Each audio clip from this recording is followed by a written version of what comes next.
अगर ये साजिश दज्जाल की है तो इस प्लेटफॉर्म से इस्लाम की तशहीर कैसे हो रही है? और आज हम जदीद दुनिया से 300 साल पीछे हैं सिर्फ उस वजह से कि 300 साल प्रेस की पब्लिकेशन पे पाबंदी रही है और यूरोप उस वक्त जो है वो किताबें बांट रहा था इल्म की। मेरे भाई, this is blessing of God. एक बात ऐसी है जो हमारे आम रूटीन में हम अक्सर सुनते हैं अपने मकतब फ़िक्र, जो मजहबी मकतब फ़िक्र है वहाँ से, और अक्सर हमारे लोग भी करते हैं। अभी थोड़ी देर पहले एक दोस्त ने बात की है कि ये जो मीडिया है, ये देखें दज्जाल ने कितना बड़ा फितना फैला दिया। सोशल मीडिया की बात हो रही थी तो उस पर उन्होंने कहा कि जी सोशल मीडिया देखो दज्जाल की एक बहुत बड़ी साजिश है। तो ये एक आम सी बात है, हमारे बड़े बड़े स्कॉलर और बड़े बड़े हमारे जो हैं वो थिंक रखने वाले लोग भी मीडिया पे बैठ के कर रहे होते हैं। ये दज्जाल, वो ना एक फ़िक्री बात करते हैं कि ये वाकई दज्जाल है, ये दज्जाल की साजिश है और ये दज्जाल की वजह से ही हो रहा है। यानी कि सिर्फ एक बात नहीं है, ये 100% ठीक बात करते हैं वो अपनी तरफ से लॉजिकली।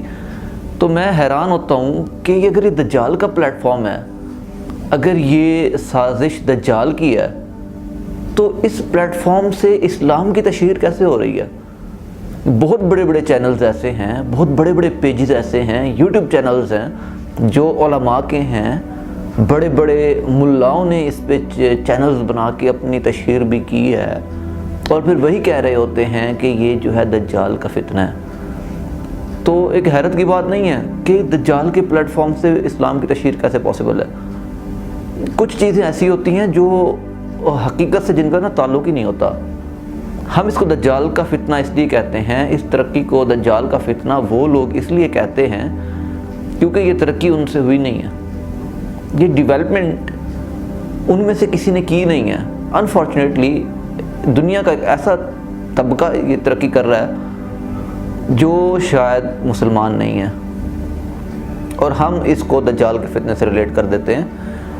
मेरे भाई, this is blessing of God.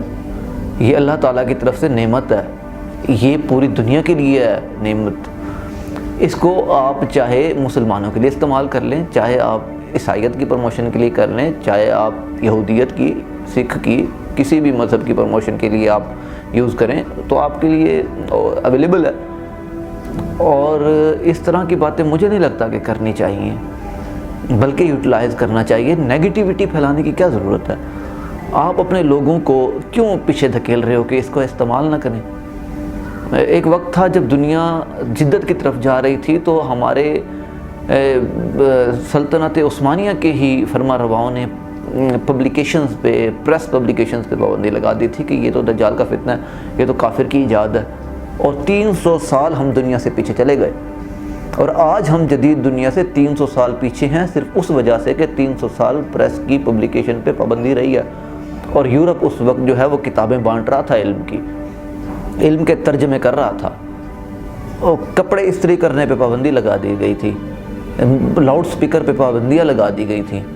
और जब जब ये अब इल्म का ही इजाफा हुआ है कि हमने एक्सेप्ट किया है कि दिस इज़ द इन्वेंशन, ये इंसान की ईजाद है और ये ज़रूरत है, इसका मज़हब से कोई ताल्लुक़ नहीं है, इसका किसी भी किस्म की रिलीजियस एफिलिएशन नहीं है किसी से, ये आप ईजाद करें तो उसको हो सकता है कोई ईसाई भी उसका फ़ायदा उठा रहा हो, कोई ईसाई और कोई हिंदू ईजाद करता है तो उसका फ़ायदा मुसलमान भी उठा रहा हो। ये सिर्फ़ और सिर्फ जो हो रहा है ये इंसानियत की अचीवमेंट्स हैं, इंसानों की अचीवमेंट्स हैं और इंसानियत के फ़ायदे के लिए इस्तेमाल हो रही हैं।